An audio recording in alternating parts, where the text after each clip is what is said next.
dragi Ivane, ciste više nema. Nestala je. Znači, samo nastavi da treniraš, bori se, trči što više možeš, jer u trčanju je lek za sve.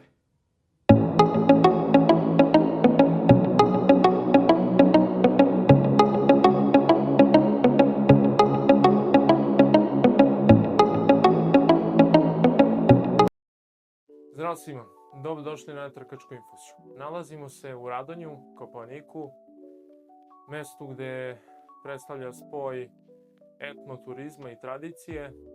Nalazimo se u šumskoj vili Gašić.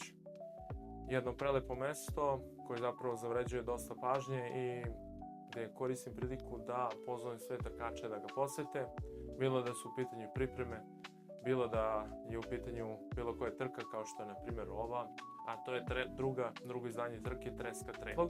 Sa mnom je gost Ivan Miškeljin, višegodišnji trkač, maratonac, višestruki prvak države u maratonu, ali takođe ultramaratonu, državni rekorder u ultramaratonu, čovek sa dugogodišnjim iskustvom, atletičar atletskog kluba Mladost Užice i neko ko zaista zaslužuje i ima pravo da kaže da je maratonac i da ga inspiriše trčanje. Ivane, dobrodošao na Trkačku infuziju. Nadam se da ti je lepo ovde u šumskoj vili Gašić. Hvala puno na pozivu, zaista sam oduševljen okruženjem i vilom Senišu, znam dug niz godina, organizator i zaista jedan predivan ambijent, čudestan mogu da kažem, kao da ste se vratili u neko drugo vreme, okruženi ste šumom, prirodom, šta da kažem, zaista jedno predivno mesto za svaku preporuku. Ovde se nalazimo na drugom izdanju trke Treska Trail, planinsko trčanje. Planinsko trčanje je zahtevno. U principu zahteva dosta i discipline i dosta treniranja. Nisu isti uslovi, ajde kažem, trkača koji trče ulične trke i oni koji trče planinsko trčanje. Da li možda nešto kažeš o tom načinu treniranja za planinsko trčanje? Glavna razlika kod uličnih trka možeš i da, kako kažem, i neki ritam i tempo da planiraš, zavisi pošto su većinom ravne staze, ali kod traila moraš da budeš spreman na savlađivanje tih uspona, uzbrdica, nizbrdica i da jednostavno taj ritam moraš razviti osjećaj da ti na toj uzbrdici daš koliko treba, da jednostavno imaš snage i za sledeću uzbrdicu i za nizbrdicu i upravo u trail trčanjima ne mora da znači da će vas uvek brži trkač koji je brži na ravnome, da će vas pobediti. Već ovde u većini slučajeva dolazi do izražaja iskustvo, taktiziranje i prilagođavanje terenu. A sami treninzi, kakve su pripreme? Rade se brzda, jednom se izlazi na atletsku stazu, radi se tempa, promene ritma se rade, fartlek, dosta je, mogu da kažem, jedan od najbitnijih treninga. Fartlek znači isto tako po šumi, neravnom terenu, uzbrdice takođe raditi, znači isto ja radim neki trening 8 do 10 puta 600 metara uzbrdo, pa znači razne promene takođe ima i dužine, ali u principu u zavisnosti naravno koji trail trčite. Da li trčite da se spremate za vertikal, da se spremate za klasik, da se za sky running, znači zavisi zaista od tog nivoa jednostavno za šta se spremate, onda takvu pripremu radite. Pozdrav trkači, ja sam Sreten Spasić iz Sezona Shopa. Kada me trkači pitaju koje su najbolje patike, moj odgovor je uvek isti. Najbolje patike su one patike koje odgovaraju baš tebi. Svaki trkač je drugačiji, neko ima široko stopalo, neko ima pronaciju, trči svoju prvu trku, a neko se sprema za svoj prvi maraton. Zato je važno pronaći pravi model koji odgovara vašoj fizičkoj spremi, vašem načinu trčanja i vašem cilju koji želite da postignete. Kroz sajt Patike za trčanje RS i Instagram profil pomažem trkačima da pronađu prave patike i da greške pri kupovini. Ako imaš neko pitanje, slobodno mi se javi. Vidimo se na nekoj narednoj trci. Planinsko trčanje nadovezuje trčanje na duge pruge i to baš one duge preko 50 km. Neko ste ko ima dosta iskustva u tome i kao državni prvak i kao državni rekorder. Koliko je ta psiha bitna, obzirom da znamo da ti ultramaratoni često zahtevaju i krugove od po 500-600 metara, a imao sam prilike da pričam sa Valentinom Nejković koji je takođe ultramaratonka i državna rekorderka, koliko tu psiha utiče i koliko moraš sebe faktički da guraš možda i 110% da bi izgurao samo trku. Možda nešto više o toj psihi, obzirom da se trči dosta dugo. A nekih 80% je stvar uma, stvar glave, 20% stvar treninga. Morate psihički da budete baš spremni, jer, kako da vam kažem, svi ti ultramaratoni nisu, kako da kažem, trke u kojoj je ravna linija, koju možeš, već imaš veliki broj padova u ritmu i podizanja u ritmu. Kao što imaš na trail trkama uspone i gde se menja ritam, tako i ovdje tokom trke moraš biti spreman da će ti biti teško. I da moraš ti, da se izboriš psihički u par trenutaka u tom stanju, da bi se onda vratio. Znači da se opet podigneš gore. Znači nije ravna linija, već imaš te uspone i padove i sa ritmom i sa energijom. Naravno tu podrazumeva i dobru ishranu, dobro, znači tokom trke mora da bude dobra, znači ta suplementacija, znači da unosite razne lako svarljiva, znači ja sam recimo najbolje trčao te ultre kad bih lubenice jeo, jer ona se mnogo lagano odluta i takođe mogu i gelovi i sve, ali lubenica ima dosta dobar odnos i vode i šećera, pa tako da imate sve u njoj. Neko je recimo smokve koristio otprilike negde 90 do 120 čak grama ugljenih hidrata na sat vremena, ako su već te neke duže. Ishrana, ali takođe bitan aspekt trčanja je pravilan izbor patika za trčanje. Koliko to utiče izbor patika, obzirom da je faktički najbitnije noge da rade normalno? Patika mora da bude kvalitetna i ako trčite stazu na recimo maraton, polumaraton, znači treba vam lagana i brza patika. Znači tu je uvek sad za ultramaratone treba vam, pošto to duže traje, duže od 42, treba vam dobra amortizacija, dobra zaštita. Sad takođe kod ultramaratona koji traju više sati mora malo i patike da budu malo i veće, jer posle određenog perioda dolazi do oticanja stopala i prstiju. I onda, kako da kažem, mora da ne bi stradali, često stradaju nokti kod ultramaratonaca, većina ih je bez noktiju. I zato ili da se bandažiraju ti nokti na nogama takođe sa nekom trakom, veliki broj zamaha na ultramaratonu, recimo od 6 sati, nekih 50.000 zamaha ruku napraviti nogu. I onda morate da namažete kremom, znači te delove, zato ćete od tih silnih zamaha dobiti ojed, bukvalno pazuha, znači prepona, sve, i takođe dosta trebate zaštititi bradavice, zalepiti, znači flastere, da ne bi prokrvarili. Jer sve to ima veliki uticaj, znači dovoljno nešto da vas muči jedno vreme i da vas nervira i onda može da se desi da odustane. Ovako kad kažete to, neka ultramaratoni su zaista zahtevne trke. Mi često u poslednje vreme imamo taj trend nepripremanja, nažalost, za trke, onda trčanje maratona ili ultramaratona. Imamo dosta trkača koji nikad nisu istrčali maraton, ali idu trku na 6 sati, na 12 sati. Sad, ajde, šta da kažemo onima koji to rade, odnosno šta da im preporučimo. Mislim, normalno to ne rade, ali mislim, ne znam kako objasniti taj fenomen. Svaka trka je stvar izbora učesnika. Mi biramo u šta ćemo se upustiti. Znači, ako je neko spreman da prihvati taj rizik, znači da nespreman uđe u trku, to je njegov izbor. Ali bih ja uvek preporučio i zbog zdravlja i zbog nekih stvari koje mogu da se dese, ipak da se trkač priprema. Ja prvi ultramaraton sam trčao tek nakon 5 godina, 6 godina staža atletskog.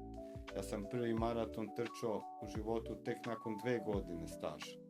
Znači nisam jurio i žurio da uletim, već sam se zaista spremao, već sam znao da moram da imam određenu kilometražu iza sebe da bi se upustio u tako nešto. I znao sam da ako hoću dobar maraton, moram dobar rezultat u polumaratonu i na 5 i 10 km. Ja sam prvih 2 godine pre maratona gradio brzinu na 5, 10 i polumaraton.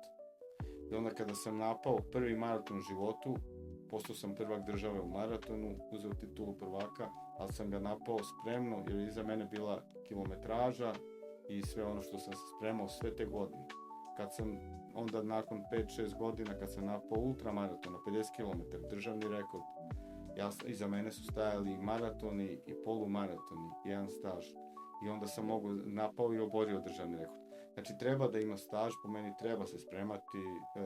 Naravno ima trkača koji vole turistički, da idu da vide, da prođu taj grad, malo šetaju, malo slikaju se i to ja poštujem. Naravno, svako želi na svoj način da doživi tu trku, ko zna možda taj što ide da se slika bolje doživljava trku nego od mene koji se idem da trka. Imam jedno zanimljivo pitanje, to sam uvek želeo da postavim trkačima koji su stvarno elitni, a vi spadate u tu kategoriju. Kada trčite maratone i kada jurite vreme i kada ste među prvima, da li imate vremena da vi u onoj brzini koliko trčite pogledate grad oko sebe, u tom gradu u kojoj trčite, da li imate trenutaka da uživate upravo kako ovi trkači, ajde kažem turisti, uživaju u samoj trci dok trče? Ne, nikad. Uvek imaš borbu. Ti imaš par slika koje ti ostanu u glavi, ali ti imaš borbu sa sobom, borbu sa rivalima, borbu sa stazom. Gledaš samo, znači pratiš putokaze, znači te staze koje ćeš trčati. Ne možeš nikada da vidiš grad, pa dovoljno, ja kažem i kad trčimo ovo prelepu prirodu, opet imaš neku borbu. Opet imaš borbu sa onim ispred sebe i sa onim iza sebe. I retko kad, eto, mogu da kažem da sam baš rekao, uživao sam. Ne, trka je borba. Trka je borba sa rivalima i gde nema popuštanja, gde daješ sve svoj maksimum, gde se trudiš da budeš mudar, da svoj potencijal ispoljiš u vidu pobede ili titule, šta god želiš da postigneš. Znači, za mene trka je jedna borba i trka je, kako da kažem, jedan način samopotvrđivanja sebe, svog zdravlja, svog napredovanja i svojih godina. Sjajno rečeno. Hajde da možda motivišemo ljude, trudimo se da na ovom YouTube kanalu motivišemo ljude da se bave trčanjem. Da li je istina kada se kaže da maratonac ne mora da bude najbrži maratonac ili trkač i onaj koji trči? Potrebna je brzina i maratoncu. Znači, maratonci u današnje vreme zaista postižu velike brzine i moraju u treningu da se radi brzo. Znači, nije ta priča da su spore, zaista pogledajte dovoljno sad rezultate koji su današnje vreme maraton, to su strašne brzine. Tako da mora maraton se radi i brzinu. Brzinsku izdržljivost, tako da kažem. Treba da radi i brza. I sve, znači, što će mu poboljšati. Ja imam 49 godina. Kako kažem, moj pik neke moje karijere bio do 40, između 33 i 40 godine. I međutim, pored toga što nisam tako dobar kao nekad što sam bio, verujem da treba istraživati, nalaziti način da se čovjek vrati tu formu. Siguran sam da u određenoj meri može čovjek da se vrati ako nađe pravi trening za njegov uzrast i za njegove godine. Ivan Miškeljin jeste trkač koji ima dug staž, koji je također i profesor. Ja sam profesor fizičkog vaspitanja u školi Isidora Sekulić i trener sam u atletskom klubu 21. maj. Hajmo malo o toj školskoj atletici, mnogo se to u posljednje vreme priča da treba da uđe u škole, koliko to zaista je praksa i koliko deca imaju tu naviku da se bave atletikom i da li je popularna, da li je malo to popularizovala i Angelina Topić i Adriana Vilagoš. Da li je to uticalo malo, eto, vi možete iz prve ruke, što se kaže, da kažete malo o toj popularnosti? Veliki uspeh koji su postigli Ivana Španović, Angelina i Andrijana su zaista nešto što je ogromna stvar za našu zemlju. Međutim, treba još to da se još više isprati medijski. Nije dovoljno propraćeno medijski, da se razume. Mi sad pričamo o raznim temama u oblasti trčanja, ali eto, zanima me jedno veoma bitno pitanje, otkud ti u svetu trka, u svetu trčanja, odnosno svetu atletike? Negdje sa 7 godina imam 2 starije sestre, srednja je sa mnom trenirala. Onda me je uvijek vukla sa sobom i vežbala je trbušnjake, ležnjake i imamo krug jedan oko 10 metara ispred stana i ona kaže: Ivane, ajde da trčimo. I ja sam onda krenuo sa njom, trčao u krug nekih 50 krugova i to je bio moj prvi kontakt sa trčanjem. Znači, drugi kontakt ovako generalno, mogu da kažem da je tad prvi bio najbitniji jer je, verujem, odatle sve krenulo. U srednjoj školi sam trenirao kod Franje Mihaljića, dok nisam imao povredu, posle sam prestao i 2010. se ponovo vraćam, povreda nema, počinjem da treniram intenzivno, nakon 2,5 mjeseca osvajam prvu medalju na Kometinom polumaratonu i mislim više da za mene nema nikakvih prepreka. Međutim, na predavanju na doktorskim studijama na fakultetu padam u nesvest, onda na magnetu mi je dijagnostikovana cista na mozgu. I htjeli su da mi zabrane da trčim. Međutim, moja želja je bila mnogo veća od toga i jednostavno nisam poslušao doktora, poslušao sam sebe i ispostavio se da sam bio u pravu. Nastavio sam da trčim, nisam imao nikakvih problema. Evo do dana danas. Na osnovu ovog što si nevjerovatno rekao, svoju nevjerovatnu priču o rekao bih inatu i ono što tvoja knjiga govori trka u mojoj glavi, možda je bila bukvalno i u tvojoj glavi trka, ali i sama psiha. Šta bi sada rekao onom Ivanu koji je tamo bio pred doktorom i koji ga je doktor ubeđivao da ne sme, šta bi sad rekao u tom trenutku, znači sad u ovoj svom u ovo vreme, šta bi rekao tom Ivanu? Dragi Ivane, ciste više nema. Nestala je. Evo, 16 godina nakon toga uradio sam ponovo magnet glave i nje nema. Znači, samo nastavi da treniraš, bori se, trči što više možeš, jer u trčanju je lek za sve. Dragi gledalci koji pratite ovaj YouTube kanal, imali ste prilike da čujete i vidite Ivana Miškeljina, višegodišnjeg maratonca, višestrukog državnog prvaka u maratonu i ultramaratonu, ali pre svega čoveka koje ćete uvek vidjeti nasmejanog i uvek raspoloženog za priču. Mi mu želimo naravno sve najbolje u daljem nastavku karijere i nadam se da će imati uspešnu ovu sezonu i da će istračiti još mnogo trka. Ivane, hvala ti što si gostala za Trkačku infuziju. Hvala vama na pozivu, bilo mi je veliko zadovoljstvo da se družim sa vama i sa gledalcima.